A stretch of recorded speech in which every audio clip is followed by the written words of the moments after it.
terima kasih IFGF Kota Bali for having me. Kuta Bali. Thank you Pastor Faiko, Pastor Yo, ini kakak pertama. Perkenalkan, nama saya Michelle. Saya saat ini melayani di IFGF Bandung sebagai Next Gen Pastor. Sebelumnya saya melayani menjadi Kids Pastor selama sekitar 8 tahun di IFGF Bandung. Mungkin sedikit background, katanya kalau nggak kenal nggak sayang, katanya gitu ya. Kenalan dikit, saya sudah menikah, anak saya satu, seorang putri. Dia usianya sekarang bulan depan 15 tahun. Ya, kemudian saya sendiri background saya seorang guru, saya guru musik. Ya, saya mulai mengajar tuh dari saya masih SMP, gitu. Udah disuruh ngajar anak-anak yang kecil. Kemudian saya mendapat kesempatan untuk sekolah keluar, studinya musik juga. Kemudian kembali ke Indonesia tahun 2006 mulai membuka tempat les musik, sekolah musik. Saat ini di Bandung ada 2 tempat. Dan tahun ini tempat saya berjalan 20 tahun. Wow, puji Tuhan. Nah, mungkin itu juga yang menjadi melatar belakangi kenapa saya ada di pelayanan Next Gen juga gitu ya, dengan anak-anak juga gitu. Karena ternyata selama 20 tahun perjalanan saya mengajar, lebih dari 20 tahun sebetulnya ya kalau dari SMP, saya melihat bahwa ada sebuah pattern yang sebetulnya terjadi di saat kita mengajar anak-anak muda, especially Next Gen ya. Dan ini kadang-kadang kalau kita bicara tentang gereja atau kita bicara tentang pekerjaan, company, seringkali kita terjebak dalam cycle ini gitu. Dan saya berdoa hari ini apapun yang saya bagikan ini bisa menjadi bekal. Atau mungkin yang saya bagikan sudah pernah diketahui juga gak apa-apa, biar dikonfirmasi lagi, biar disemangati lagi. Begitu, jadi kita akan langsung mulai aja ya. Oke, saya hari ini ngajar, jadi saya nggak berkhotbah, saya udah minta izin sama Pastor Rio, ya, karena di sini saya yakin ada Bapak Ibu tempat ini adalah pelayan-pelayan Tuhan yang luar biasa, banyak yang lebih senior dari saya, jadi saya berharap apapun yang dibagikan ini ya jadi bekal lah ya buat kita ya. Oke, kita mulai yuk, sama-sama kita buka firman Tuhan di 1 Timotius 4 ayat yang ke-12. Di sini katakan, don't let anyone think less of you, because you're young. Be an example to all believers in what you say, in the way you live, in your love, your faith, and your purity. Mungkin kalau seandainya saya boleh garis bawahi di sini adalah don't let anyone think less of you because you are young. Jangan biarkan siapapun berpikir lebih rendah atau kurang atas engkau karena kamu muda. Dengan kata lain berarti mungkin di sini saya boleh katakan bahwa young people tuh counted loh di mata Tuhan. Anak-anak muda tuh diperhitungkan loh.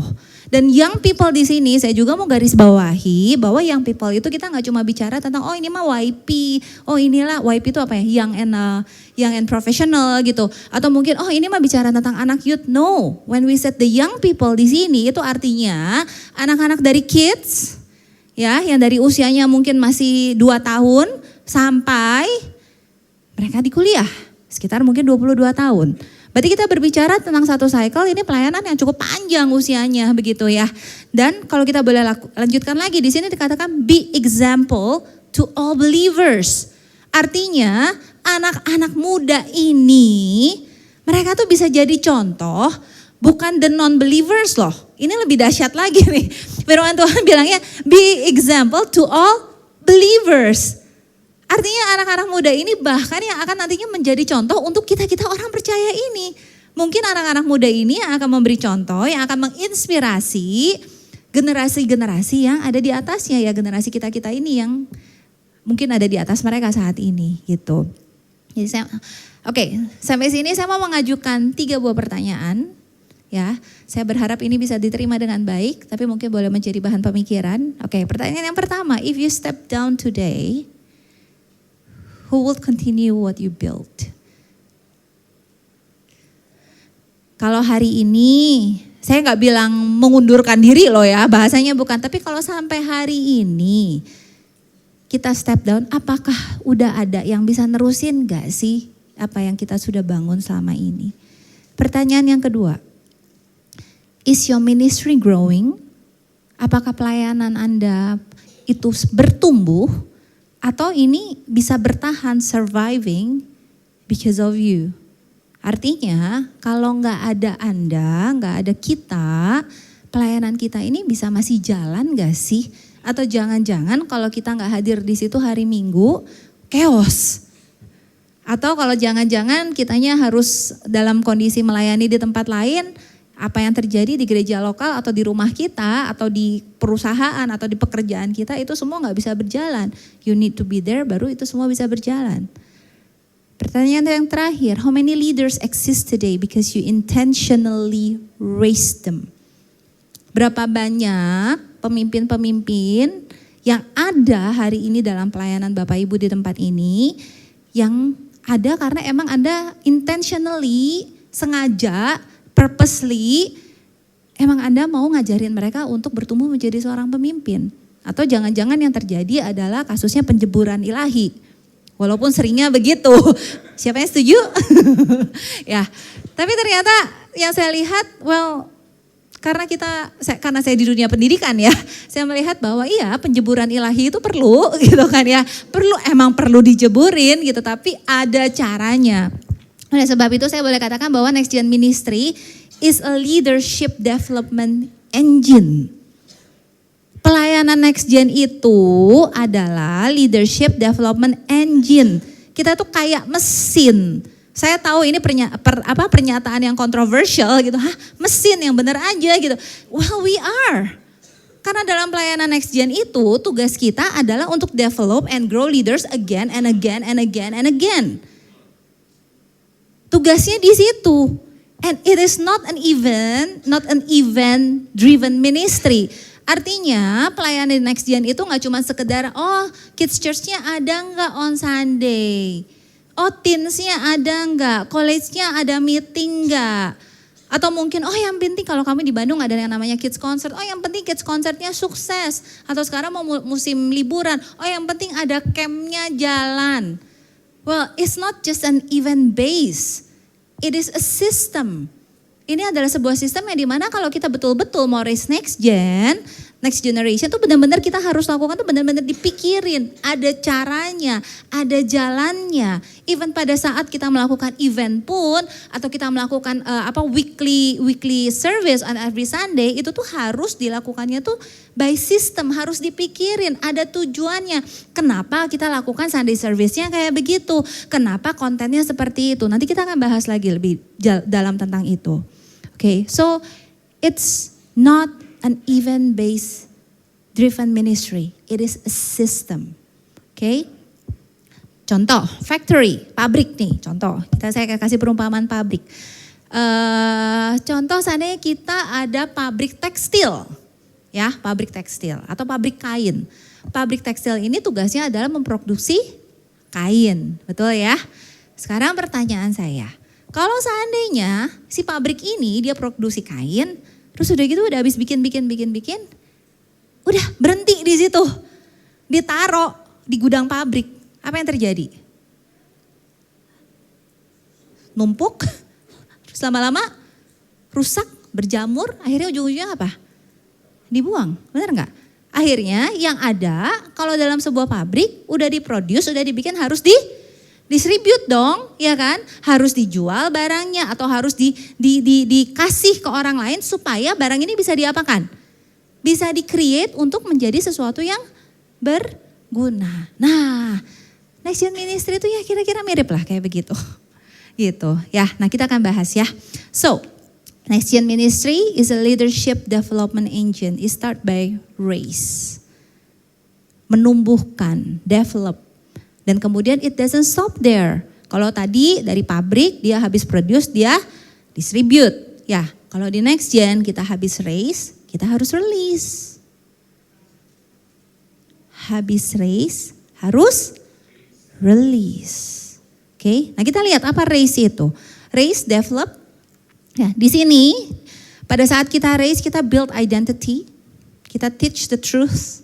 Di sini kita form character. Kita membangun identitas mereka dan itu dilakukannya saya nggak bilang ini Next Gen itu berarti dari teens dan college. No. You build identity itu dari anak sekecil, anak usia. Kalau saya boleh bilang 18 bulan atau bahkan di bawah 1 tahun itu identitas mereka tuh sudah terbangun. Begitu. Ya, sedikit bayangan di tempat kami di Bandung, kami ada kelas yang namanya Little Star. Ya, Little Star itu kelas baby gitu ya. Kelas baby dan anak-anak yang masuk di situ tuh anak-anak usia 18 bulan sampai 3 tahun. Gitu. Dan tapi kami melihat betul-betul karena itu is a very basic foundation di mana kita membangun identitas mereka sebagai anak-anak Tuhan. Dan itu tuh nggak bisa kayak tiba-tiba, kamu tuh anak Tuhan loh ya. Kamu tuh orang Kristen ya, kamu tuh harus percaya Tuhan. Gak bisa. Sama anak-anak kita kalau mereka sudah tumbuh di lingkungan anak-anak gereja dan mereka udah bertumbuh diisi dengan firman Tuhan dan lain sebagainya, itu form dan identity. Bahkan sudah di form begitu pun aja masih bisa nyengsol gitu kan ya. Ya, jadi when you build their identity, itu tuh gak sesederhana, oh yaudah nanti aja dikerjain di teens. Dan sekarang lagi pencarian jati diri. Begitu. You have to work it intentionally betul-betul dari kecil, dari mereka di kids sampai mereka di college. Sampai betul-betul mereka firm terhadap identitas mereka. Bahwa mereka adalah diciptakan serupa dan segambar dengan Allah. Diciptakan menurut purpose yang Tuhan sudah tetapkan dalam kehidupan mereka. Yang kedua, you have to teach the truth. Gak ada yang namanya firman Tuhan di gray area. Saya ditantangin ini berkali-kali, ada beberapa kali ngobrol dengan volunteers, bahkan hamba Tuhan dan lain sebagainya. What do you think about this? What do you think about this? Oh, is this a gray area? No. Bible ya Bible. Ada hitam, ada putih. Pokoknya kalau tidak sesuai dengan Bible, that's it. Udah, gak usah kompromi. Tapi kan sekarang kita harus relevan. No, it's different. Being relevant bukan berarti kamu kompromi loh. Okay? Relevant yet you have to firm with the word of God. Dan yang ketiga, you form character di situ. Kita membentuk karakter, dilatih. Di Bandung kami ada yang namanya, gak apa-apa ya saya refernya sama Bandung terus ya. Karena saya gak punya tempat lain buat nge-refer gitu ya. Di Bandung kami ada Kids Manifesto. Ya kan, kalau kita tahu di Lukas dikatakan bahwa Tuhan Yesus tumbuh menjadi besar, ya. Dia menjadi besar tidak hanya fisiknya aja, tapi dia penuh dengan hikmat, fisiknya pun sehat. Kemudian dia disukai oleh Tuhan dan disukai oleh manusia. Nah ini loh, form character. Bukan berarti kalau orang cinta sama Tuhan cukup, enggak loh. Firman Tuhan bilang disukai oleh Tuhan dan manusia. Berarti kita pun harus form karakter anak-anak kita, mereka harus bisa di sosial. Kita tidak bisa, ingat ini, saya selalu bilang, kita tidak bisa membentuk society untuk menerima anak kita. Tapi kita bisa form anak kita bisa membentuk anak-anak kita untuk mereka to stand out in the society. Alright? Caranya gimana? Nah, how to build identity, teach the truth and form character. Nah, ini kita bisa lakukan melalui teaching dan konten. Artinya apa? Untuk firman-firman yang akan dibagikan, kurikulum, ya di situ kita kerjakan.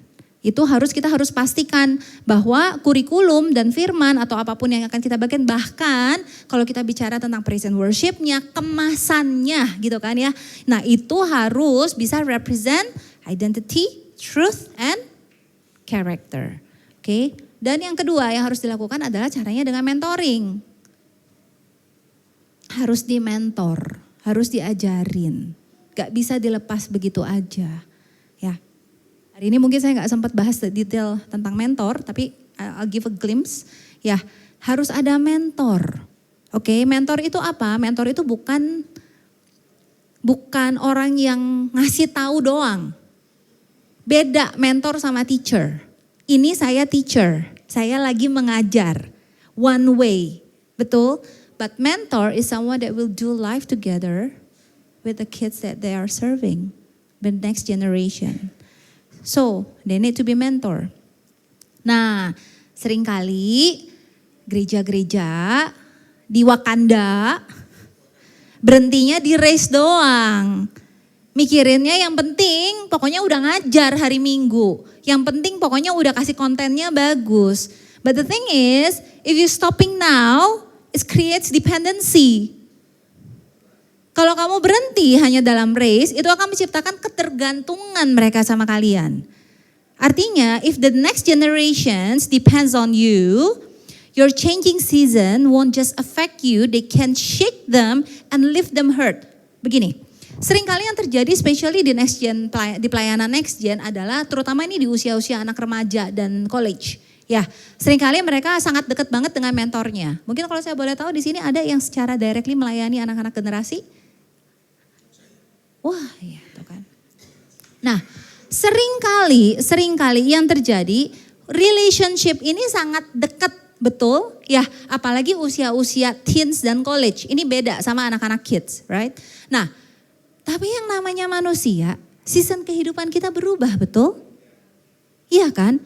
Kakak-kakak ini atau koko-koko ini akan berubah menjadi om suatu hari. Para cici-cici atau kakak ini akan berubah menjadi tante. Atau bahkan nanti suatu hari dia akan sudah berubah menjadi oma. Oma dan opa. Nah, sekarang berarti kan setiap dari kita yang mengajar atau mendidik anak-anak next gen ini kita akan mengalami yang namanya transisi kehidupan, betul? Ya, artinya suatu hari, oh ya Koko sama Cicinya yang tadinya available terus tiba-tiba dia punya cewek, dia punya cowok.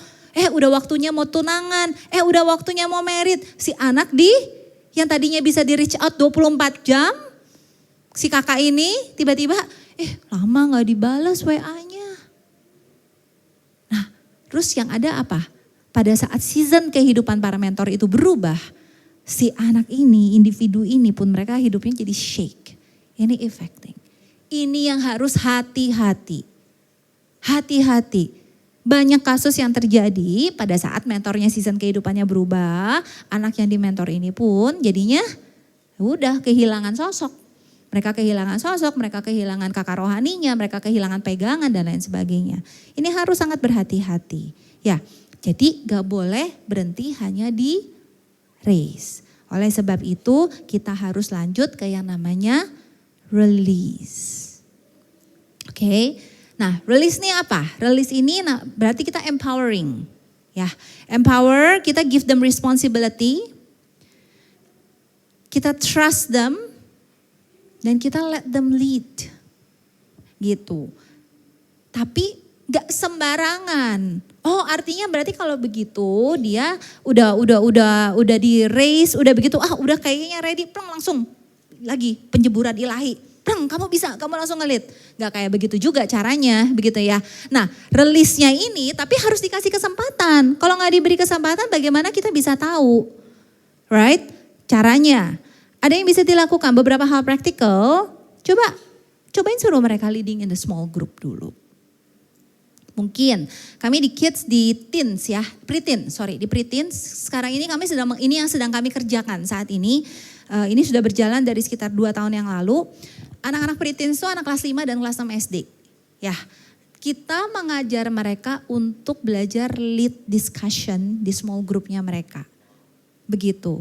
Sama mentornya, kan ada mentor-mentor dewasanya kan banyak gitu kan. Jadi mereka akan dampingi satu anak yang lead small group ditemani oleh satu mentor. Nah, sebelum itu mereka every Saturday mereka akan ada semacam simulasi, diajarin diskusinya gimana, nanti kamu akan tanya ke temannya gimana.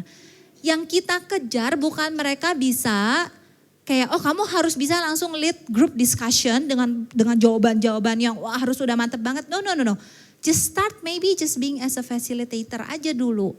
Ya kan, cuman kayak oke, teman-teman tadi ada pertanyaan kayak gini, khotbahnya ini, menurut teman-teman gimana gitu. Nah, purpose-nya apa? Ini saya supaya bisa mendapat gambaran besar ya.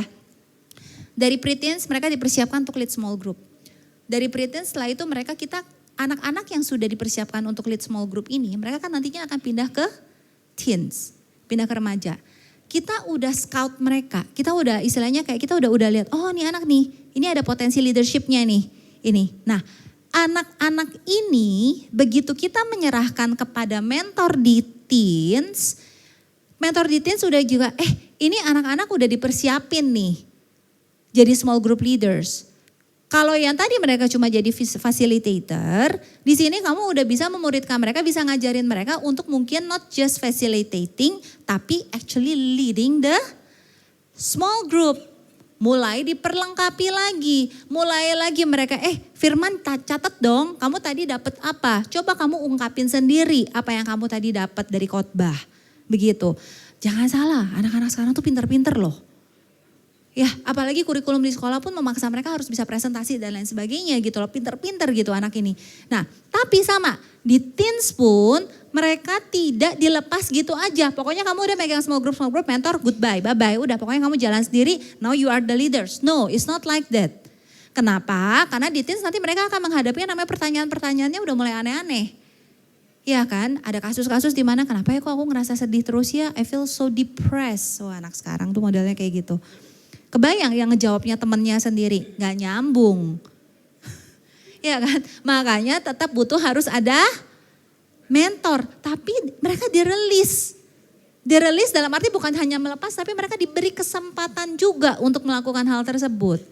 Dikasih kepercayaan. So kamu cobain, nih caranya begini. Nanti setelah itu kalau udah beres, oke, baru ngobrol, oh tadi bisa loh kamu improve di sini. Setelah dari teens, mereka selesai, mereka pun langsung di scout lagi, dipersiapkan untuk di college. Nah, tapi yang jadi masalah apa? Habis teens, anak-anak pada pindah keluar kota. Siapa yang relate? Terus anak-anak pada hilang. Hey, let me tell you something. That's when you actually release them loh. Kebayang gak sih kalian udah nabung begitu banyak sama mereka, you raise their life, kamu ngajarin mereka, you prepare them to be released, dan ini benar-benar you release them with blessing. Artinya apa? Mungkin saya mau encourage di sini para leaders, jangan hitung-hitungan.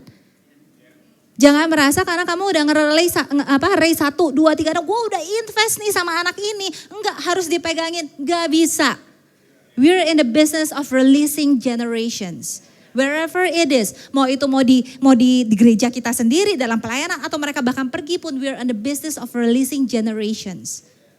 Alright, so leading a small group, serving department, let them lead, throw ideas, while mentors and guide them. Biarin mereka memimpin, biarin mereka kasih ide, ya. Tapi ada mentor yang mendampingi di situ. Mentor guide them. Tugas mentor adalah untuk memimpin mereka, untuk meng-guide, untuk guide itu apa ya? Ya, guiding. Ya, untuk coaching mereka, kasih mereka curated options and quadrilles, but let them choose. Nah, ini dia. Seringkali pada saat kita release, kemudian kita ngasih tanggung jawab, udah pokoknya kamu kerjain sendiri aja. Terus nanti gitu gak sesuai ekspektasi marah-marah. Aduh, sini aku kasih tanggung jawab. Ternyata hasilnya kayak begitu. Ya gak bisa kayak begitu. Ini anak-anak, we're dealing with anak-anak SD, SMP, SMA, kuliah. They're kids. Mereka belum menjadi orang dewasa. Berarti artinya apa? Pada saat kita memberikan tanggung jawab itu, kita yang harus bisa ngukur. Kita yang kasih mereka pilihan. Jangan dilepas gitu aja, kasih batasannya. Oke, pilihan A, B, C. Jangan dikasih you can choose whatever you want. Tapi pilihan A, B, C ini pun dari kitanya kita udah tahu nih. Efeknya bakal bagaimana, kira-kira ini batasannya di mana. Nah nanti setelah mereka, oh aku mau pilih pilihan B. Oh oke, kamu kalau B akibatnya begini loh, resikonya gini. Are you ready for that? Oh ready, yaudah let's go, let's do that one. Jangan dilepas begitu saja. Yang sering yang terjadi adalah dilepas. And then when something happen, semuanya panik. Begitu. So, if you not release, your ministry become exciting. Betul. Kalau nggak release, asik dong ngumpul terus. Iya kan? Kalau nggak release, oh kita bertumbuh bersama. Dari kids, dari teens, kemudian kita melayani bersama-sama. Jadi dekat. Wah, kita growing up together gitu loh. Iya, seru. Dekat sama teman-teman, kamu punya grup. Tapi creating sickness loh. Kebayang nggak? Kalau mereka nggak dirilis ke tempat mereka yang seharusnya, ya pola berpikir nggak berkembang. Cara mereka melihat dunia tidak berkembang. Mereka menjadi nyaman dengan tempat mereka sendiri. Masalahnya yang jadi sakit, not just the ministry, but the person itself. And menurut aku itu adalah hal yang terburuk yang kita lakukan sama orang ya. Gitu loh. Karena kalau kita nggak release mereka, ya udah mereka pun kan mungkin maksudnya kan harus dijaga, harus diprotek. Kan udah di raise bertahun-tahun, udah invest sama ini. Gak bisa, kalau kita gak release mereka, gak bisa mereka melihat dunia luar, gak bisa mereka bergesekan. It's the same thing with parenting. Kalau kita nyambung lagi ke sana. At some point, as a parents, you have to release. As a mentor, as a church, you have to release.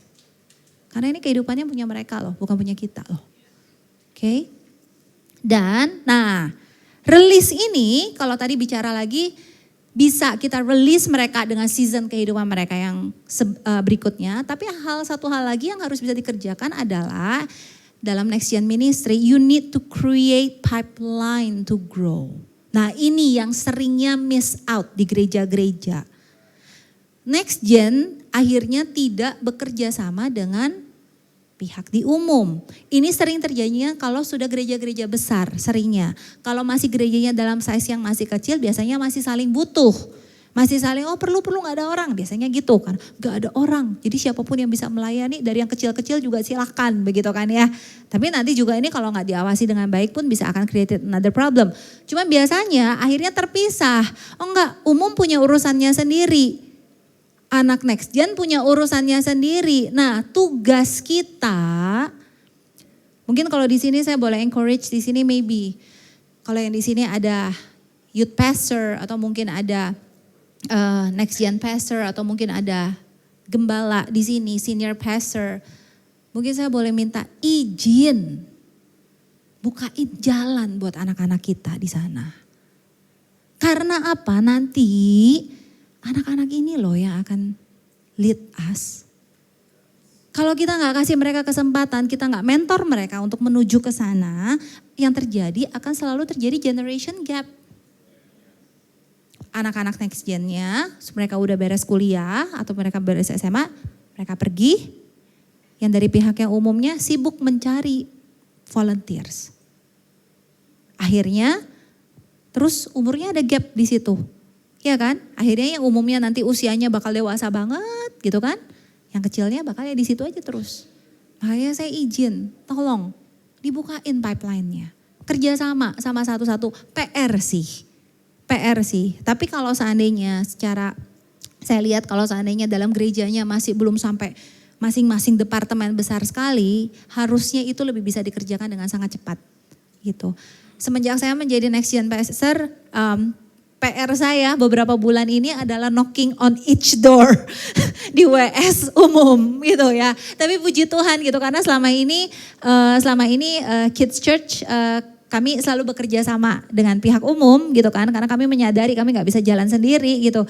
Jadi dari kemarin tugas saya, anak college nanti kalau udah lulus boleh gak? Atau mereka sekarang udah shadowing dong di production umum dong. Boleh gak anak tech ini begini, dan puji Tuhan semua direspons dengan baik. Ya ini pipeline-nya harus dibuka dan ini kerjaannya satu gereja. Begitu ya. Oke, so tadi kita belajar bahwa kita harus raise dan kemudian kita release. Tapi pertanyaannya lagi, Pastor, kalau kayak begitu habis release lama-lama habis dong. Betul? Iya kan? Raise, release, mereka melayani. Terus tadi katanya kalau mereka sudah di season kehidupan berikutnya, mereka harus di-release lagi. Habis dong. That's why it doesn't stop there. So it goes raise, release, and you have to reproduce. Gak boleh berhenti di release. Kamu harus reproduce. Kamu harus multiply. Di sini kerjaannya adalah disciple others, raise new leaders, dan kamu harus multiply. Dikatakan di Matthew 28, 19-20, therefore go and make disciples of all nations. Sekarang saya punya pertanyaan, yang disuruh go to make disciples, ada diomongin gak usianya berapa?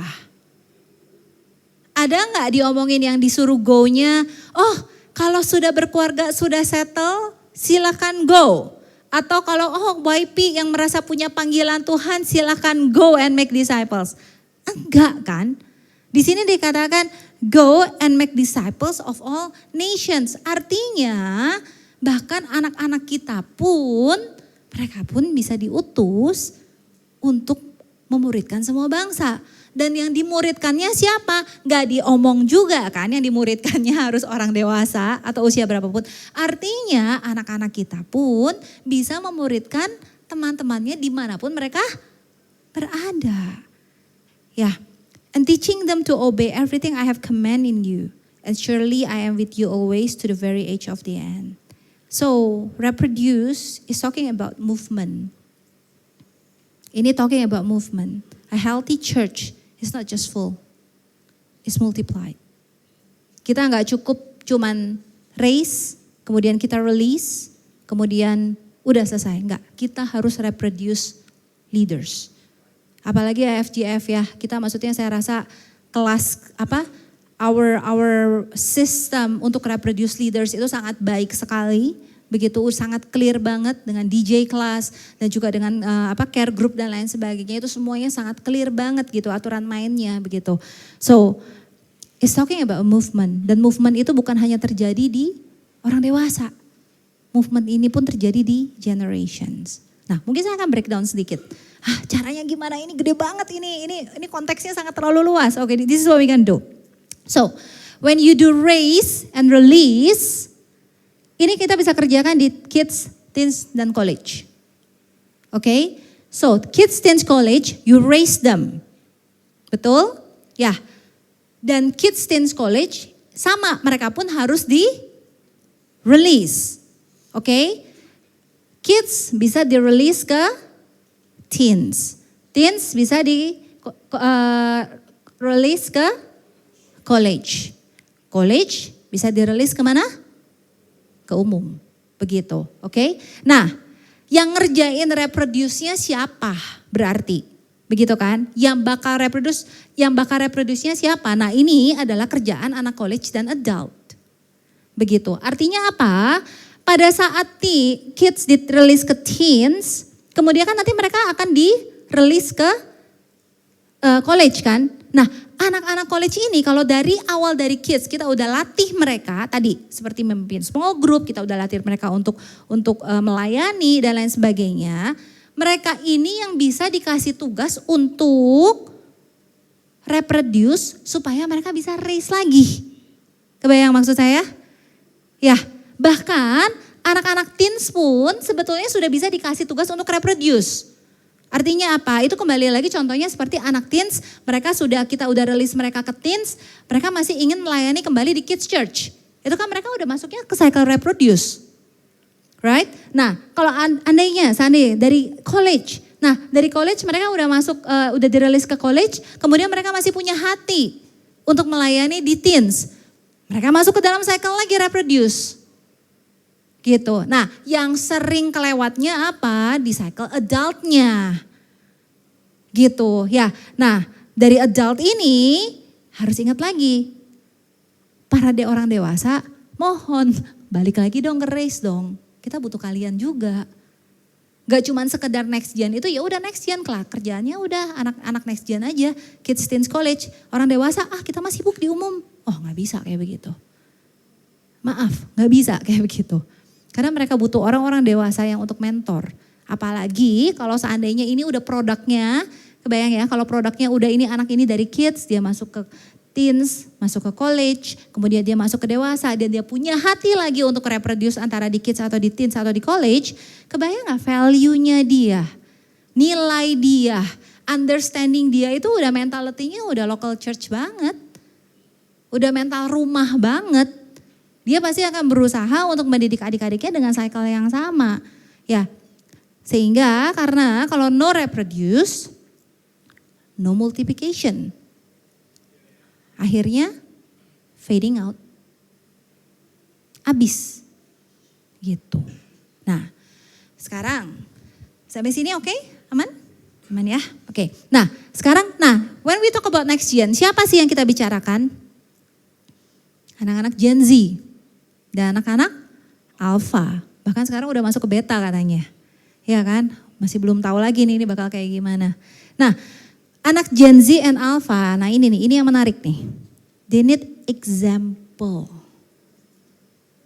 Mereka itu butuh authenticity. Mereka nggak butuh dikasih informasi lebih banyak lagi. Karena segala macam informasi mereka sudah bisa cari dari source manapun. Kemarin minggu lalu saya baru bawain parents training tentang digital parenting dengan anak-anak Gen Alpha. Orang tua pada bilang kan, ya anak-anak saya harus clear screen, gak boleh ada screen sama sekali. Saya bilang, coba aja kalau gitu kamu jangan megang handphone.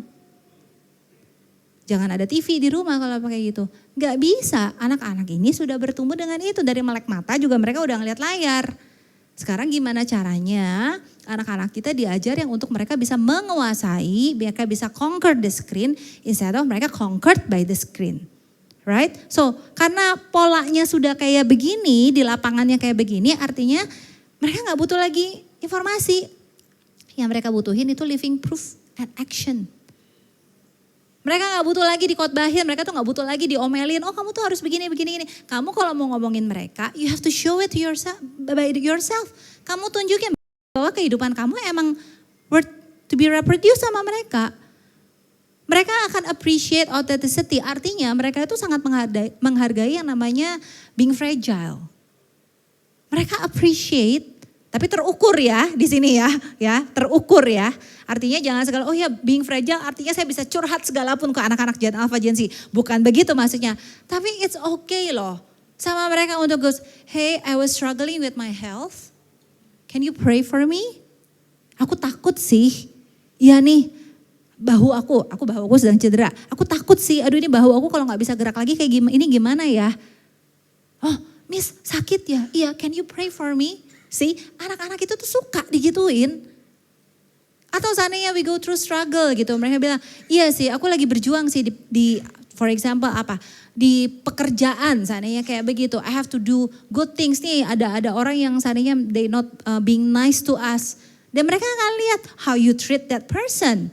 Bagaimana kamu respon terhadap orang itu, yang mereka tuh mau lihat itu. Mereka gak butuh lagi informasi. Step untuk membaca firman Tuhan. Step 1, 2, 3. Mereka gak butuh. Internet juga ChatGPT udah bisa jawab itu. Yang mereka butuhin, kakak beneran baca firman gak? What did you read today? Let's talk about it. Aku dapatnya ini loh. Kamu dapatnya apa? Tuhan bicara apa? Yuk, oke, kita lihat ya. Jalanin yuk bareng yuk. Kita lihat nih Tuhan udah bicara ini bagaimana nih untuk dalam kehidupan kamu. Mereka gak butuh lagi dikasih step 1, 2, 3. Mereka gak butuh lagi dikasih informasi. Anak sekarang aja mau belajar dandan aja tinggal lihat TikTok. Iya kan? Mau bikin khotbah, buka ChatGPT. Mengerikan loh. Makanya mereka gak butuh itu. They need a living proof. Kalau kita mengajarin sama mereka bilang, hey taat firman Tuhan dong. Kamu harus mengasihi samamu manusia. Tunjukin dong sama actionnya kita. Bagaimana kita memperlakukan OB di kantor. Bagaimana kita memperlakukan mbak atau mas di restoran. Hal-hal kecil seperti itu, that's what they appreciate. So, pertanyaan saya, are you willing to be their example through your life and ministry? Dimulai dari diri kita dulu sendiri. Mudah nggak? Enggak. Enggak, ya kan? Apalagi kalau anak-anak ini nempel banget sama kita. We do life together gitu kan. Mereka melihat keburukan kita, kekurangan kita. Mereka lihat temperamen kita, betul? Mudah nggak? Enggak. Tapi saya rasa kita semua kalau kita mau, Tuhan juga yang akan tolong kita kok. Dan kalau itu menjadi pribadi kita, menjadi karakter kita, who we are, I think it will come easily kok. Right? So, strategi, saya hampir beres, dikit lagi, habis ini kita masuk Q&A. Strategi mentor mentality. Semua harus punya mentor mentality. Apa ini? Kita baca sama-sama 1 Peter 5 verse 2-3. Care for the flock that God has entrusted you. Kita tuh disuruh care. Care itu bukan cuma sekedar ngurusin. Mungkin kalau saya bilang bahasa Indonesia, bahasa kerennya tuh kamu tuh harus sayang sama anak-anak ini. Kepada anak-anak yang sudah Tuhan percayakan kepada kita. Watch over them willingly, not grudgingly. Jagain mereka karena kita pengen, karena kita mau, bukan dengan menggerutu. Pusing banget sih di tempat kita, banyak banget anak mudanya, kidsnya banyak banget, lari-lari gak bisa diem, pusing gitu. Gak di Wakanda. Watch over them willingly. Emang karena ingin. Jangan menggerutu. Nah, not for what you will get out of it. Kamu urusin mereka, you take care of them, you love them. Bukan karena apa yang kamu akan dapat dari situ. But because you are eager to serve God. Karena kamu emang betul-betul ingin melayani Tuhan. Dan di sini dikatakan don't lord it over the people assigned to your care. Jangan semena-mena sama orang-orang yang Tuhan sudah taruh dalam kehidupan kalian. Saya nggak bilang next gen aja. Terhadap semua orang di dalam kepemimpinan kita, dalam pekerjaan kita, semua orang yang Tuhan sudah percayakan kepada kita, don't lord over it. But apa? Baca sama-sama yang terakhir. Lead them by your own good example. So, mentor mentality itu dilakukan di dalam worship service dan discipleship. Terutama di dalam next gen. Artinya apa? Again, tadi saya bilang bahwa kita harus memberikan kesempatan anak-anak ini, kita harus release mereka, diberi kepercayaan untuk mereka melayani. Betul? Sekarang pertanyaan saya, ini ngomong dari perspektif guru musik ya. Perspektif guru musik. Gak mungkin seorang anak mau les drum udah 5 tahun, dia main sendiri udah jago segimana juga, terus tiba-tiba kamu sodorin tempat itu untuk memainkan satu set praise and worship dengan keadaan yang sangat baik dan semua setnya bisa bagus. It's impossible. Let me tell you. Butuh di mentor. Orangnya kita semua harus punya mentor mentality. Artinya kalau mentor mentality itu kita semua itu harus memahami bahwa ada yang namanya proses. Ada yang namanya room of growth.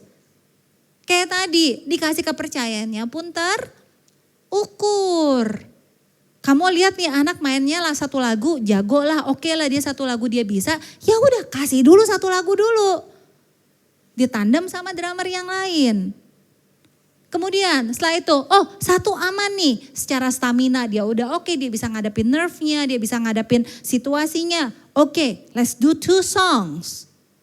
Dampingin, temenin. 2 songs oke nih. Oke, kita coba ya. Kita percayakan kalau seandainya mungkin Bapak Ibu di sini punya 2-3 ibadah. Kita coba 1 dulu ibadah.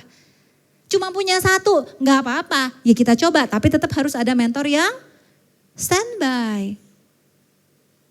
Ya, jadi itu harus dikerjakan. Contoh, production kalau kita bicara dalam konteks gereja. Aduh, productionnya kok ngejalaninnya cuma kayak runner doang sih. Ya gimana namanya juga orang lagi belajar. Again, we're talking about kids, teens, and college. Oleh sebab itu harus ditaruh ada orang yang mendampingi. Yang sering kali yang terjadi adalah orang hanya berfokus mentoring pada discipleship doang. Discipleship artinya dalam small group, dalam CG, ya fokusnya di situ. Lupa yang worship service, lupa yang ibadah rayanya. Ya itu pun harus dikerjakan. Karena ingat mentor itu adalah leader making engine. Nah dalam konteks next gen yang bisa menjadi mentor ini adalah all college students and adult. Mereka yang bisa membantu untuk mementori anak-anak ini. Apa aja yang harus dimentor? Don't just mentor life. Jangan cuma mentorin hidup doang. Artinya apa? Jangan cuma, ayo kamu semangat, saya berdoa dengan kamu. Ayo kamu bisa. Jangan cuma berhenti di situ doang. But you have to develop skills. Mentoring juga skill mereka. Hey, the world out there ini sekarang persaingannya sangat tinggi. Jangan cuma seringkali as church sebagai gereja kita lupa. Kita hanya fokus kepada kehidupan. Oh ya hidup ya berat ya, gak apa-apa ayo berjuang terus, ayo berdoa, harus ini. Kita lupa fokusnya di situ.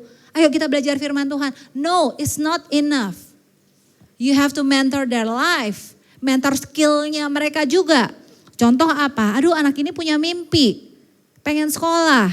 Seandainya mereka ada di daerah, pengen sekolah pindah ke kota besar, ke Jakarta. Tapi ternyata di sekolahnya, di Jakartanya itu bahasa Inggrisnya ternyata harus ada tes ini dan lain sebagainya. Carilah cara untuk membantu mereka mengembangkan skill tersebut. Gak bisa doang dengan doa doang bisa diterima. Okay, so you have to mentor, don't just mentor life, develop skill. Yang kedua, goalsnya, create independent leaders who depend on God, not you. Ajarin anak-anak ini menjadi anak-anak yang independen, yang bergantungnya tuh sama Tuhan. Bukan bergantungnya sama kita. Tugas kita adalah memimpin mereka, ngajarin mereka untuk mereka bisa bergumul sama Tuhan. Untuk cari tahu Tuhan maunya apa. Untuk bisa menemukan sendiri purpose hidupnya. Bukan kita yang ngontrolin mereka. Oh kamu harusnya begini, harus begini, harus begini. Kalau kakak pembimbingnya gak bilang yes, gak bilang no. Anak ini gak berani berlangkah. Wow, ngeri loh kayak begitu. Kebayang gak nanti anak-anak ini sudah berkeluarga? Sebagai seorang kepala keluarga, mereka gak bisa membuat keputusan sendiri untuk keluarganya. So you have to teach them untuk bergantung sama Tuhan. Bukan bergantung sama kita.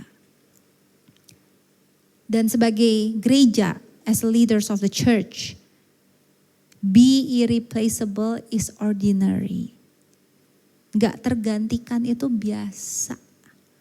Banyak ini yang terjadi di gereja-gereja besar. Senior pastornya tidak tergoyahkan. Aduh maaf ya, di sini saya izin di Wakanda adanya. Oke. Sedang dipersiapkan kayaknya. Oh iya, di Bandung ada kejadian. Ini saya cerita sedikit. Om saya dia seorang gembala, salah satu gereja besar di Bandung. Sosoknya sangat kuat sekali, suami istri mereka. Sosoknya sangat kuat sekali dan saya harus akui bahwa cara mereka lead itu, ini kan gereja tradisional ya, GKI ya. Tapi cara mereka running itu sangat very modern sekali. Begitu, sangat progresif banget lah untuk ukuran gereja GKI. Ya saya tidak tahu karena itu kan terjadinya gereja orang ya. Cuma tapi benar loh, begitu pada saat mereka harus emeritus, jadi mereka tuh emeritusnya ditahan-tahan karena nggak ada sosok lain yang bisa menggantikan. Dan begitu mereka emeritus, bener. Wah gerejanya langsung. Banyak yang pindah, banyak yang apa segala macam. Karena leadershipnya tidak mempersiapkan untuk bisa di pass on. So be irreplaceable is ordinary. But be replaceable is extraordinary. Kalau kamu bisa digantikan dengan generasi yang lebih muda, itu baru luar biasa. Dan mereka bisa carry on the heart of the Lord for your church. Okay? Be irreplaceable, build dependency. But be replaceable, it builds legacy. Okay? Nah, last one. 1 Korintus 13:4-7. Culture yang kita harus punya dalam Next Gen Ministry. Love is patient, is kind, does not envy. It does not boast, is not proud. It does not dishonor others, is not self-seeking. It not easily angered. It keeps no record of wrongs. Love does not delight in evil, but rejoice with the truth. It always protects, it always trusts, always hopes, always perseveres. Nah, ini yang sering kali kita lupa. Dan saya rasa ini bukan hanya dalam ministry Next Gen ya.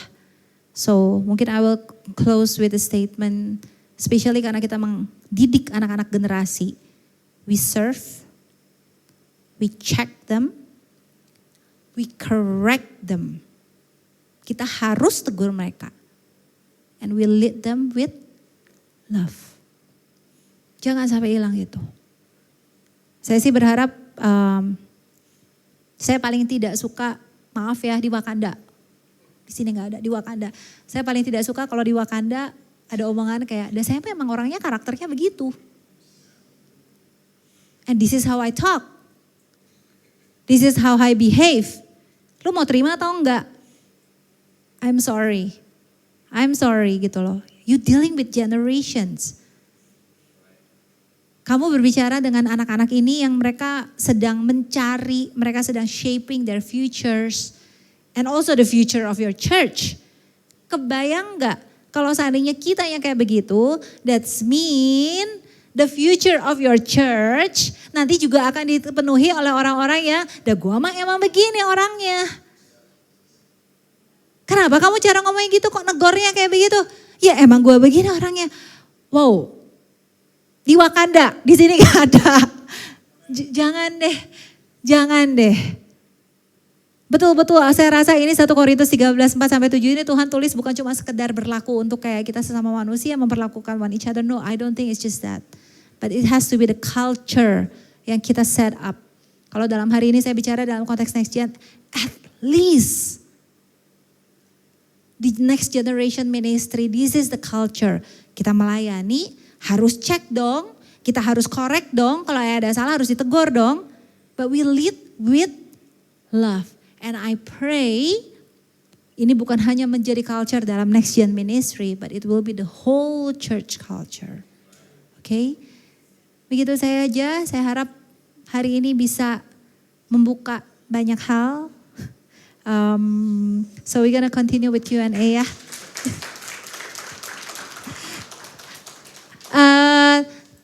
Saya minta izin sama production untuk Q&A-nya dalam bentuk Slido.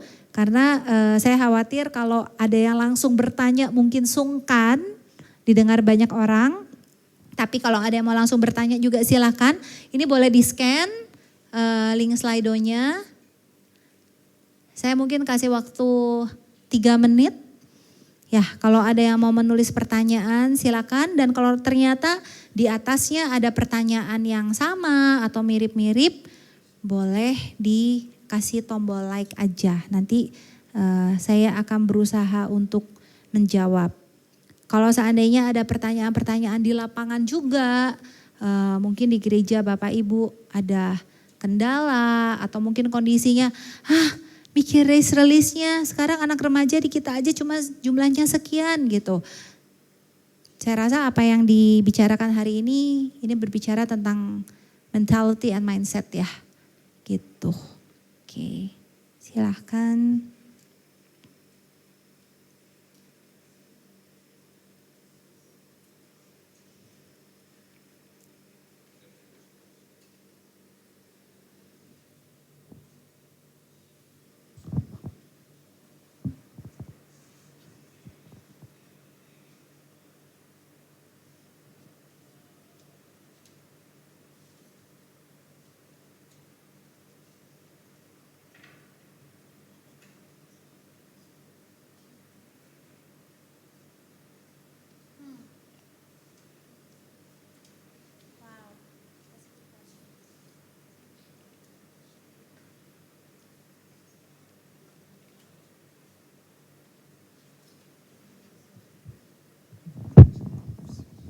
Oke, ini udah ada yang masuk ya. This is a very good question, I like this. Apa yang paling penting dibangun di dalam rumah supaya anak-anak kita sebagai anak pastors mau pelayanan bareng sama kita? Oke.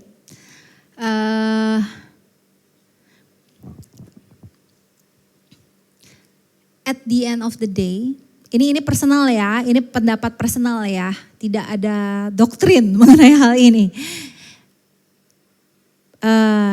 Personal. At the end of the day, untuk saya pribadi, at the end of the day, saya seorang istri dan saya seorang ibu. Mau saya guru, mau saya jadi pastor, mau saya apapun itu, at the end of the day, di rumah saya adalah seorang istri dan seorang ibu. Dan suami saya, dia juga melayani, dia pemusik, dia melayani di worship team.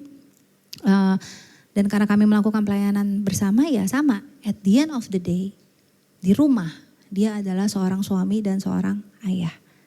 Jadi kami tahu priority kami adalah our family. Dan message itu kami lakukan itu semenjak anak kami masih kecil. Itu yang pertama. Dia ngerti. This is the family, mami sama daddy akan selalu ada di situ. Dan yang kita kerjakan ya mungkin kalau dari sisi parenting ya ada trust, ada communication, ada segala macam. Kami melakukan PR itu as a parents. But other than that, yang kami lakukan adalah we give her example. Kita kasih contoh. Kita kasih contoh bahwa melayani adalah emang bagian dari culture keluarga kami. Serving itu ya udah jadi bagian dari keluarga kami. Tapi serving yang terukur. Balik lagi artinya apa? At the end of the day, kami adalah orang tua, saya adalah ibu dan seorang istri. At the end of the day, tetap dia melihat orang tuanya melayani dan dia pun akan melihat bahwa oh iya walaupun orang tua papi mami saya melayani, tetap kok we have our family time, kita tetap ada waktu-waktu bersama. Sampai hari ini one thing yang saya masih bangga banget sampai hari ini ya, anak saya udah umur 15 tahun, dia SMP kelas 3. Sampai hari ini, since day one dia sekolah, pasti yang nganter antara saya atau suami. Dan kalau di masa-masa kami bisa nganter bareng, kami akan nganter bareng. Mostly kami akan berusaha untuk nganter bareng karena itu culture yang kami bangun di dalam keluarga. Sehingga anak kami tahu ya udah itu waktunya kita, pulang sekolah itu nggak akan berubah. Pelayanan tidak akan merubah dinamika dalam keluarga kami. Ada yang berubah, tanggung jawab dan lain sebagainya, tapi she knows home is secure and ministry is fun. Karena dia melihat contoh dari orang tuanya. Itu ya. Oke, semoga terjawab. Umur berapa anak-anak diajarkan mengenai keselamatan? Sedini mungkin, karena saya rasa itu bukan diajarkannya bukan menjadi sebuah konsep yang bahwa kamu harus mengerti, karena anak-anak kan kalau kita tahu 0 sampai 5 tahun itu mereka menyerapnya kayak sponge ya. Gitu loh. Jadi kita nggak berharap mereka untuk bisa itu menjadi sebuah konsep yang mereka bisa mengerti, begitu kan? Tapi mungkin awalnya mulainya menjadi informasi yang udah emang begitu pakemnya. Dan kalau di tempat kami dimulai kelas pre-teens, kami ada kelas baptisan. Itu jadi kelas 5, kelas 6 SD itu ada kelas baptisan. Nah itu betul-betul dijelaskan secara doktrin dan lain sebagainya dengan bahasa yang mereka bisa terima mana yang keselamatan. Karena nanti setelah itu beres kelas baptisan kita challenge mereka apakah mereka mau dibaptis atau tidak. Tapi yang kita kasih sama mereka adalah ya kamu ikut kelas tidak berarti kamu harus dibaptis. Tapi kalau kamu habis ikut kelas kamu mau yang dibaptis silakan. Gitu. Tapi setelah itu SMP pun tetap ada lagi, ya itu kan konsep yang kita ulang-ulang. Jadi as early as possible dan boleh dilakukannya diulang-ulang juga, ya. Karena sekarang dengan informasi yang ada, ini sedikit curhat. Kemarin kita sempat ada kecolongan, anak preteens kita tiba-tiba ngomong ke orang tuanya mau pindah ke agama tetangga. Gitu. Kenapa? Ini nih jahatnya internet. Kita kejar-kejaran sama itu. Ya, kita kejar-kejaran sama itu gitu. Dan kalau internet itu kan kalau dia udah browsing sesuatu, nanti kan algoritmenya kan ngikutin gitu kan ya. Jadi saya rasa hal ini bukan sesuatu yang diajarkan satu kali, diulang-ulang aja. Itu kan kebenaran firman Tuhan ya. Dan itu kan reminder untuk mengingatkan anak-anak tentang kasih karunia Tuhan juga gitu. Ya. Bagaimana cara untuk buat teens college untuk cinta pelayanan? Gak banyak alasan untuk menghindar pelayanan. Oke, teens dan college. Oke, the biggest bait itu apa ya? Umpan terbesar untuk bisa memuridkan anak-anak teens dan college itu sebetulnya itu dari pelayanan. The biggest bait. Kenapa? Karena pada saat mereka melayani, mereka ketemu teman-temannya, ya kan? Dan yang kedua, pada saat mereka melayani, mereka merasa berguna. Begitu. Artinya, as a leader, kita yang harus bisa set up the culture bahwa ministry is fun. Ministry itu seru. Melayani rumah Tuhan itu menyenangkan. Melayani rumah Tuhan itu kita punya purpose. Itu. Ya salah satu caranya itu. Tetapi, nah ini juga saya sering wanti-wanti juga sama anak-anak terutama anak-anak college dan sama anak saya sendiri juga. Jangan terjebak sama pelayanan. Karena as teens and college tetap prioritas mereka adalah sekolah. Gitu. Ya, jadi untuk buat mereka cinta pelayanan ya you have to make it fun. Dibangunnya caranya gimana ya? Culture-nya harus tadi, kayak tadi gitu ya. Kasih mereka kepercayaan, kasih mereka kesempatan, correct them with love gitu. Oke, lanjut. I skip that one. Okay. All right, let's go for the next one. Can you share more about partnership between church and parents? Okay. How do you work together with the parents? All right. So,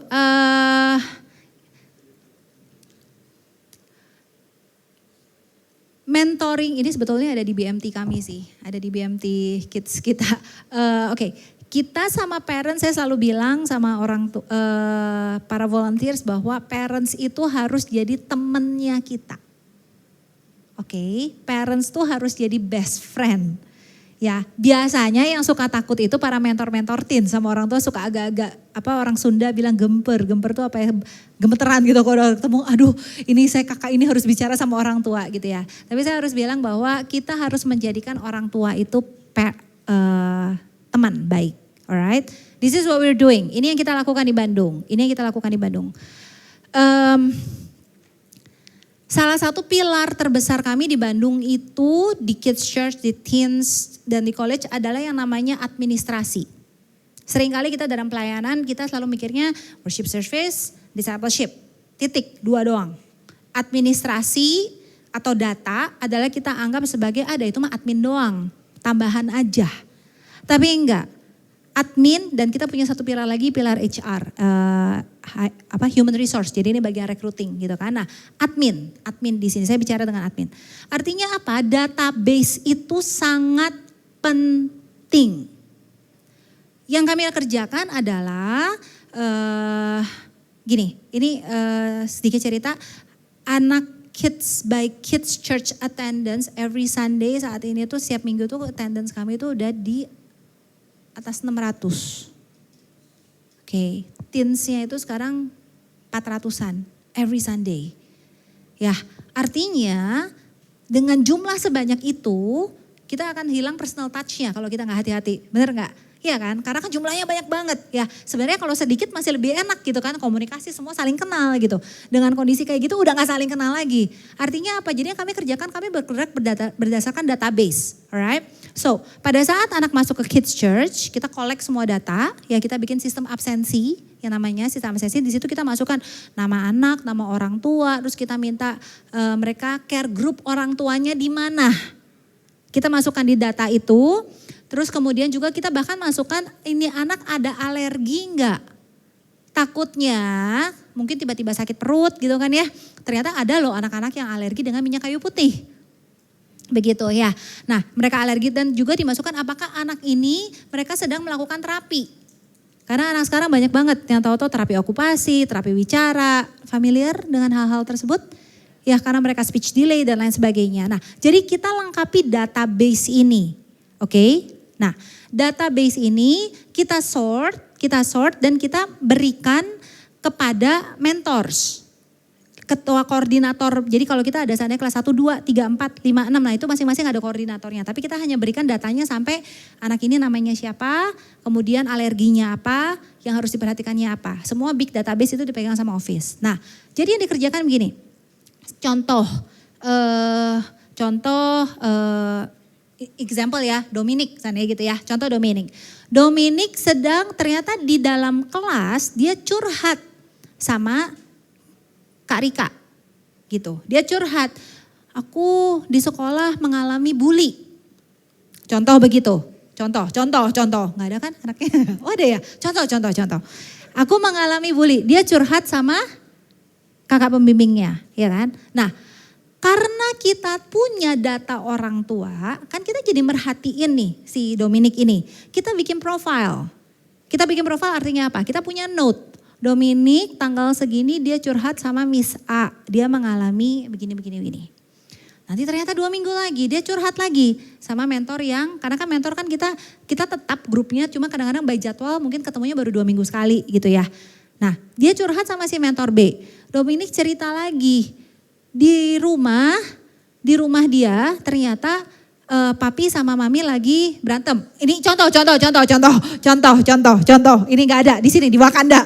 Oke. Nah, dia curhat. Kita punya note, ya kan? Kita punya note lagi, oke? Nah, minggu berikutnya lagi kita dapat note lagi. Ternyata Dominic di kelas murung terus.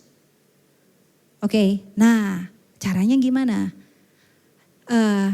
Karika yang sebagai mentor dan punya catatan itu, dia akan langsung report kepada koordinator kelas dari Preteen. Seandainya dia di Preteen, dia akan langsung report ke Preteen leaders. Nih, Dominic ada note ini. Dan kalau kita lihat masalah-masalah yang itu ternyata sudah sangat pribadi, contohnya tadi dia udah cerita, oh papa mama berantem di rumah, itu kan personal banget, benar nggak? Iya kan? Nah, dia akan langsung report kepada saya atau tim pastoral. Kalau dalam hal ini banyaknya kepada saya. Kemudian karena database yang tadi, saya bisa cek orang tuanya Dominic ada di care group mana. Oke, saya bisa cek orang tua Dominic di care group mana, saya bisa langsung cek ke CGL-nya. Hey, saya dapat info anaknya ini anak CG kamu, is everything okay? Oh iya, mereka lagi go through counseling, contoh gitu, udah di handle kok, gini-gini, oh oke ya. Kamu update ya, kita akan take care anaknya, berarti kayak begitu. Nah, terus in the meantime kita dapat note lagi, Dominic murung terus karena urusan si bullying ini ternyata. Nah, kita di Bandung untuk kids itu kita punya yang namanya sistem penjemputan. Kita sengaja bikin ribet. Bikin ribet artinya apa? Kita sengaja memaksa orang tua yang harus jemput anaknya. Tujuannya apa? Supaya kalau saya perlu komunikasi dengan orang tuanya Dominic, itu tuh bisa langsung ketemu. Karena kan orang tuanya pasti otomatis jemput. Ya kan? Nah, saya bisa kasih note, seandainya sama MOD atau siapa yang bertugas di situ, nanti pada saat penjemputan, kamu kalau ketemu sama orang tuanya Dominic, tolong kasih tahu, Pastor mau ketemu. Atau kalau saya tolong kasih tahu, kakak pembimbingnya, Kak Ika mau ketemu, mau ngobrol. That's how we do it. Gitu. Jadi kamu membangun sistem, makanya tadi saya bilang, membangun sistem yang dimana sebenarnya tujuannya adalah untuk disciple, yang tujuannya adalah untuk men-take care. Ya, kita bikin sistem yang supaya ini. Jadi kan artinya kalau dengan sistem yang tadi karena database itu, ini betul-betul kami mengalami ada anak di tempat kami, dia curhat, papi mami pisah. Dia bilang gitu, papi mami udah tidurnya udah gak sekamar, dia cerita ke mentor. Udah gitu berikutnya dia cerita lagi, papinya udah keluar dari rumah. Langsung kan kita langsung mentornya langsung report ke saya waktu itu cepet gitu. Oh oke, ya udah kita cek ke CGL-nya. Udah di ini enggak? Oh udah lagi di handle. Perlu enggak nih komunikasi sama ini? Ya kami pun melihat ya, maksudnya karena cepat di handle-nya, keluarga ini cepat di counsel, cepat ditolong, anak ini pun didampingi terus selama proses ini berlangsung, sampai di titik pun mereka datang lagi, anak-anak ini bilang, Miss, papi sama mami udah tidur sekamar lagi loh. Wah itu puji Tuhan, itu benar-benar it's such a big joy for us. Ya, jadi segitunya sistemnya. Jadi harus dikerjakan intentionally, right? Oke, saya lanjut ya.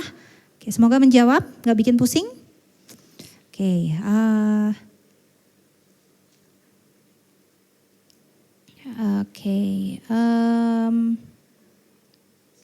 apakah pernah ada cerita tentang anak teens yang sudah mulai pacaran? Bagaimana cara mentor mereka? Kalau orang tua oke, kita rasa mereka belum siap, bagaimana? Oke. Ini dunia teen saya baru terjun 6 bulan terakhir ya, berarti ya. Kalau kemarin kan mengamati gitu, sekarang udah ini. Dan semenjak saya masuk, akhirnya karena melihat kasus-kasus yang begitu banyak, kami mengeluarkan policy. Oke, kami mengeluarkan Next Gen Dating Regulation di Bandung. Alright, kami mengeluarkan itu, Next Gen Dating Regulation. Jadi artinya dari kids sampai, pokoknya kids gak boleh pacaran gitu kan. Dari kelas 7 sampai kelas 10 dating is not permitted. Kelas 11 sampai 12 dating is not suggested. Kemudian untuk college boleh dating tapi harus mentor, harus di-mentor. Gitu ya, itu rulesnya. Aplikasi di lapangannya bagaimana? Ya kan, aplikasi. Karena waktu rulesnya dikeluarkan semua langsung kayak, nanti pacarannya malah sembunyi-sembunyi mereka. Begitu kan ya. Nah, oleh sebab itu dari pihak gereja, dari segi teaching, nah ini ya, dari segi teaching dan konten, kami membuat masterclass untuk anak-anak dan parentsnya. Gitu. Jadi kita kasih tahu sama parents, this is what the church stand for. Ya, dan ini yang kita ajarin sama anak-anak kita. Kita keluarkan aturan gini-gini, kenapa? Gitu, kita jelasin semua. Karena secara otak emosi aja, mereka otak perkembangan otak manusia itu baru full di usia berapa? Ada yang tahu? 25 tahun. Iya.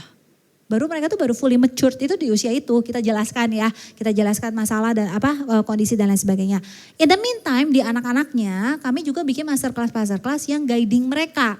Jadi untuk kelas 7 sampai kelas 8, kelas 9. Nih bahkan sebetulnya udah dimulai dari preteen sih. Dari preteen tuh kami sudah mengenalkan konsep bahwa pernikahan itu dari Tuhan loh. Itu kudus loh, itu suci loh.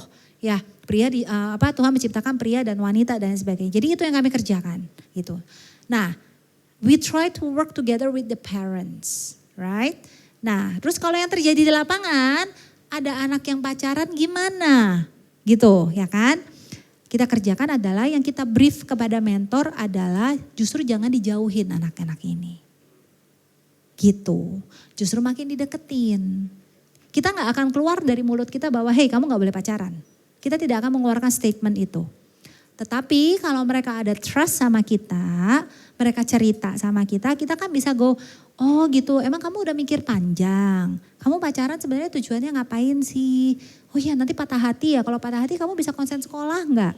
Dengan harapan kita masukkan message itu dengan harapan anak-anak ini mereka berpikir ulang. Sambil in the meantime juga kita kasih oke, jangan ya karena ini tuh begini. Jadi kita bahasa masuk ke anak-anaknya halus, di lapangannya kita polanya mendekati mereka, nurture them, pastoring them, tapi by rules itu guideline-nya.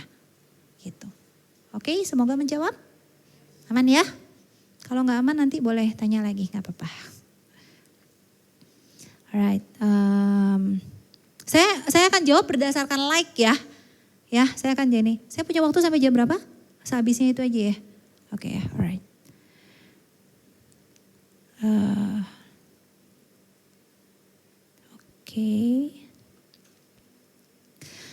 Generasi di daerah ini sangat minim kebenaran keteladanan. Antara sekolah dan orang tua belum menemukan pola. Bagaimana solusinya? Belum menemukan polanya. Oke.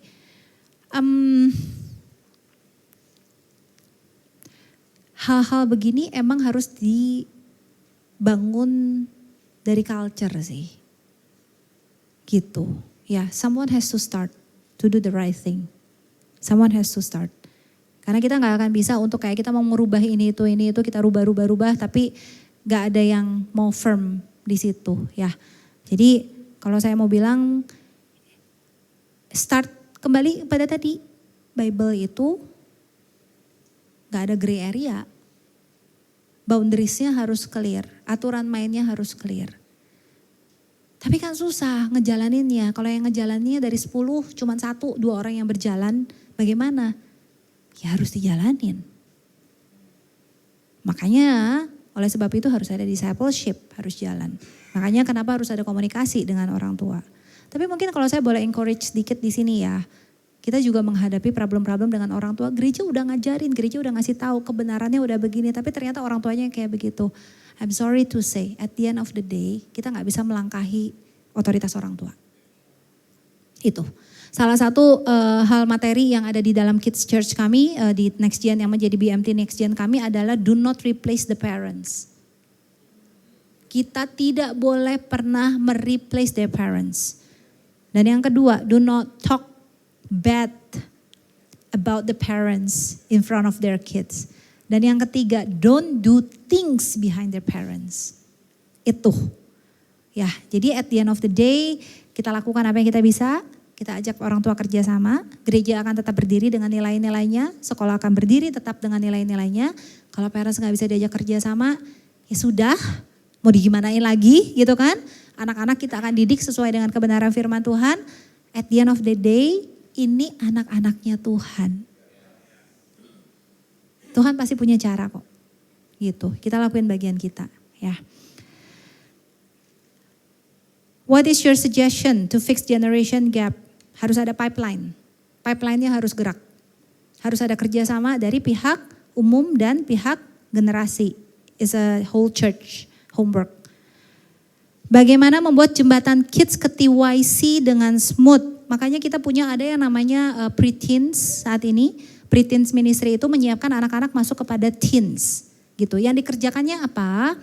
Yaitu kita membiasakan mereka tadi dengan small group. Kemudian materi pengajarannya pun dibedain sama yang kids dari kelas 1 sampai kelas 4. Isi firmannya, isi cara mereka hal-hal yang didiskusikan. Itu pun kita bedakan dan yang kita lakukan juga adalah kita kerjasama. Jadi kayak contoh nih, kita mau youth camp. Anak-anak teens tuh beberapa mereka turun. Mereka jadi mentor di youth camp. Jadi mereka kenalan gitu. Dan kemudian juga seandainya ada anak-anak kids yang dulu mereka di kids, terus mereka udah masuk ke teens, mereka pengen melayani di kids, kita bolehkan. Although banyak dari mereka kadang-kadang mereka melakukan hal itu karena mereka merasa masih nyaman. Kebayang ya, mereka udah berarti berapa tahun? 6 tahun tambah, mungkin mereka udah 10 tahun lebih dari bayi gitu mereka ada di kids church. Kemudian mereka masuk ke teens dengan culture yang berbeda, tipe worship yang berbeda dan segala macam yang berbeda. Itu ada anak-anak yang masih merasa nyaman pengen pelayanan, kita biarin, kita okekan. Gitu loh. Dengan kondisi mereka di mentor juga. Jadi kita udah titipin dengan para cici-cici mis-mis yang lain. Ini anak teens pelayanan biarin dulu aja. Di mentor diajarin. Nah nanti by the time mereka kelas 9, mereka SMP kelas 3 biasanya kita interview ulang. Gitu kita interview ulang, kita tanya kamu beneran punya hati di sini atau karena kamu merasa nyaman. Takut explore di teens. Ya karena kita tetap pengen encourage mereka, ayo go to teens. Kecuali emang mereka merasa punya hati di kids gitu. Jadi itu hal-hal begitu itu bisa dikerjakan di lapangan gitu ya.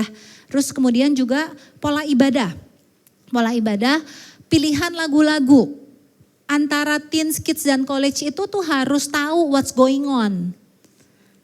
Jadi jangan tiba-tiba di kids selama mereka di kids taunya lagunya Ku Daki-Daki. Di teens tiba-tiba lagunya Ku Yakin, Kemenangan Terjadi. Itu kan gap banget gitu kan. Yang satu ku daki, terus yang ini ku yakin gitu kan. Hah apa ini gitu ya. Nah makanya pilihan-pilihan lagu kayak begitu tuh harus di-sync. Jadi kita ada taruh beberapa lagu-lagu yang teens yang kira-kira masih itu tuh kita taruh di kids. Sehingga gak kaget. Nah yang kids banget itu kita taruhnya di kelas yang lebih kecil lagi gitu. Nah tapi nanti di sini juga sama. Lagu-lagu yang kira-kira bisa jadi transisi dari sini mereka pakai. Nah itu jadi ada beberapa hal yang emang harus di-consider ya. Ya, benar-benar dipikirin gitu supaya bisa smooth ininya. Kemudian berapa lama kita mentor, kemudian waktu efektif dirilis berapa tahun atau berapa bulan. Saya rasa ini nggak ada formula yang tepat ya untuk dalam hal ini gitu. Ya, nggak ada formula yang tepat. Tapi bagaimana bagaimana kita mentoringnya seperti apa. Gitu. Soalnya kita juga nggak bisa paksa orang untuk berproses dengan sangat instan.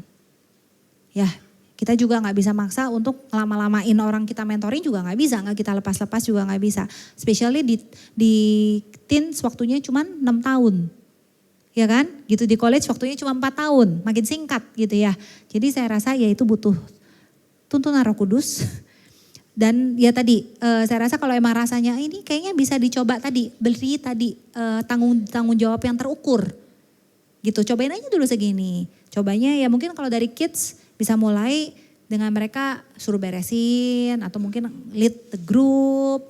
Mungkin nanti dari teens mereka bisa kasih tanggung jawabnya lagi lebih besar lagi. Di college lebih besar lagi. Kalau yang kami lakukan sekarang adalah anak-anak college yang dari teens. Jadi teens yang masuk ke college mereka udah lulus SMA, mereka masuk ke college, kita kasih waktu mereka 1 tahun di college untuk mereka boleh kembali melayani sebagai mentor di teens. Untuk megang yang anak-anak SMA.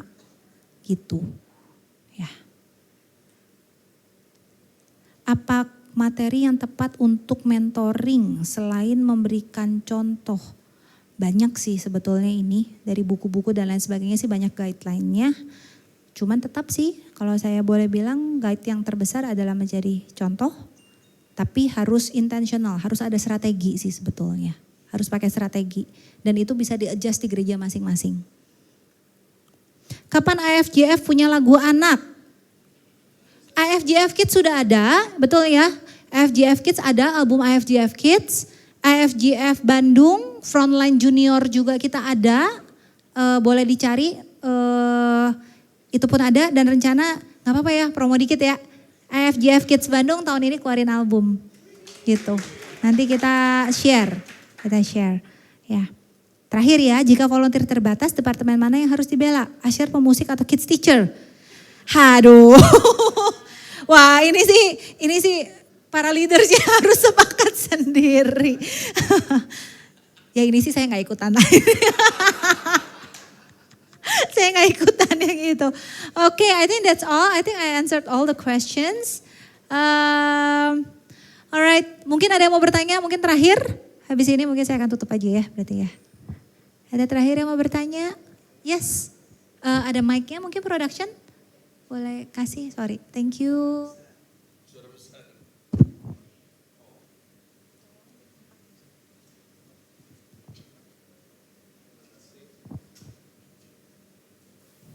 Terima kasih Pastor, saya Harni dari Kendari.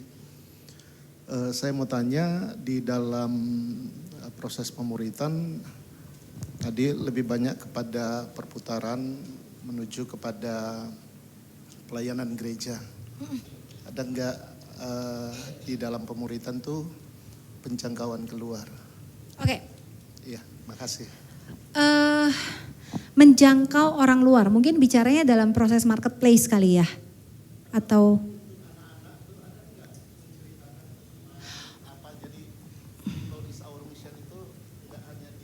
Ya. Oke. Di tempat kami ada yang namanya BCC, Beacon Community Care. Ya, itu adalah departemen di IFJF Bandung yang emang tugasnya ngurusin mission. Gitu, emang tugasnya ngurusin mission. Jadi untuk anak-anak ini sih, untuk anak-anak pre-teens dan teens, setahun sekali itu kita ada yang namanya Kids on Mission dan juga ada Teens on Mission. Jadi kita ajakin mereka kayak kemarin tuh ke teens ke Pangalengan. Terus waktu itu kids sempat mereka ke desa di Ciwaruga gitu waktu itu di Bandung. Nah di situ kita ajarin mereka. Diajarin untuk kayak gimana caranya kamu istilahnya kayak kayak kalau kamu ngomong sama teman-teman yang bukan non-muslim gitu kan, kamu ngajakin mereka main, kamu mendoakan mereka dan lain sebagainya, itu kita ada di situ. Nah tapi kalau untuk di sekolah, untuk kita send anak-anak kita ke sekolah, kita tidak pernah bilang kayak kamu harus memuridkan teman-teman kamu di sekolah. Kita nggak pernah lakukan itu. Oke, kita tidak. Ini untuk yang konteks dari kids, teens ya, kids dan teens. Kita nggak pernah bilang kayak kamu ayo bikin care group di sekolah atau kamu bikin itu, kita nggak lakukan itu. Karena I think the biggest way of discipling people adalah dari kehidupan kita sehari-hari sih. Gitu, itu ya. Jadi kita tidak pernah meng-encourage anak-anak kita untuk kayak ayo kamu bikin grup Bible study bersama atau gimana gitu, enggak. Kita nggak pernah lakukan itu. Tapi yang kita lakukan adalah betul-betul kamu harus jadi example di tengah teman-teman kamu. Kamu betul-betul kalau ada teman kamu sakit, teman kamu itu ya apa yang kamu rasakan di kids church. Kalau kamu merasa di sini didoakan, kamu merasa didoakan di teens oleh mentor kamu, ya itulah yang kamu lakukan. Karena harus, nah khususnya untuk teens yang kita harus agak hati-hati, karena ini kan mereka lagi shaping their identity kan. Kalau kita cepat-cepat memberikan dalam tanda kutip that authority untuk mereka, ayo kamu muridkan teman-teman kamu, itu kalau nggak hati-hati itu bisa membentuk sisi superior mereka di antara teman-temannya. Gitu, kalau nggak hati-hati, khususnya anak-anak, jangankan anak teens, anak kids aja udah bisa kayak begitu. Jadi we being careful. Instead of we teach them to be leaders, karena kalau di dalam konteks gereja kan lebih tercover ya, lebih tercover, lebih terjaga. Tapi kalau di luaran kita lebih encourage mereka, ya kamu pray for your friends, be an example. Kalau kamu mau ceritain tentang Tuhan Yesus itu semua masuk dalam konteks kurikulum mingguan sih ada gitu. Dalam firman, karena kan nanti small group kan mereka belajar untuk doain teman, small group mereka belajar untuk kayak nanya pengen siapa yang mau untuk jadi benar-benar jadi contoh buat teman-teman, untuk mau tolongin teman, how you act, how you react dalam keadaan keseharian kamu. Lebih ke situ. Ya. Satu deh terakhir deh, masih ada 5 menit. Terakhir, ya silakan. Baik, terima kasih. Saya Chris dari FCF Kupang. Mungkin ini hal baru yang kami perlu pelajari. Nah, karena gini, kami di Kupang itu teens bisa juga dimain musik, bisa juga dimasuk artinya bisa masuk semua. Nah, mungkin adakah tips supaya kami ketika kemudian pulang itu kami bisa mentor mereka dibagilah begitu seperti itu. Soalnya ini kita gabungkan semua jadi. Dari anak-anak sampai dewasa masih digabung ya? Iya. Oke. Terima kasih. Untuk mementorkan anak-anak yang kecil-kecilnya berarti? Ya. Oke. Nah, kalau kayak begitu mungkin bisa dibaginya berdasarkan usia. Gitu, usia atau sekolah, kelas berapa. Gitu. Kalau seandainya anaknya masih belum terlalu banyak bisa dibagi seandainya dari SMP dan SMA bagi 2. Gitu. Jadi kalau seandainya beres ibadah, anak-anak oke, ya udah anak-anak SMP kumpul ya sama kakak yang ini. Anak SMA kumpul dengan kakak yang ini gitu. Atau nanti kalau ternyata grupnya lebih besar lagi dan mereka lebih nyaman lagi ngobrolnya cewek-cewek cowok-cowok. Boleh tuh anak SMP cowok kumpul dengan kakak ini, small group ngobrol, bisa ngebahas firman Tuhan, bisa update live-nya mereka gimana, bisa ngobrol cerita gitu kan segala macam di situ. Dan kemudian nanti yang SMA juga sama gitu. Jadi itu bisa dimulainya dengan grup kecil dulu sih gitu, small group sih gitu ya. Oke, I think that's all. Semoga membantu, semoga nggak bikin pusing dan bisa dilakukan. I think kita mau doa dulu atau gimana? Langsung host saja. Oh doa dulu, oke. Yuk, oke, let's pray. Lord Jesus, thank you Tuhan buat pagi hari ini. Kami bersyukur Tuhan untuk sesi hari ini. Bapak aku berdoa Tuhan, sungguh Tuhan apapun yang dibagikan Tuhan, Kau yang sempurnakan. Kau yang tolong Tuhan for every churches Tuhan. Ini boleh menjadi sesuatu yang jadi rangka strategi Tuhan untuk mereka mulai memikirkan Tuhan bagaimana melayani next gen dengan lebih baik Tuhan. Kami gak berpikir hanya untuk next gen, but when we think about next gen, sebetulnya kami memikirkan the holistic of our church Tuhan. Kesinambungan dari gereja kami, masa depan gereja kami Tuhan. Tolong kami Tuhan, Kau berikan hikmat kepada setiap kami. In Jesus name we pray, amen.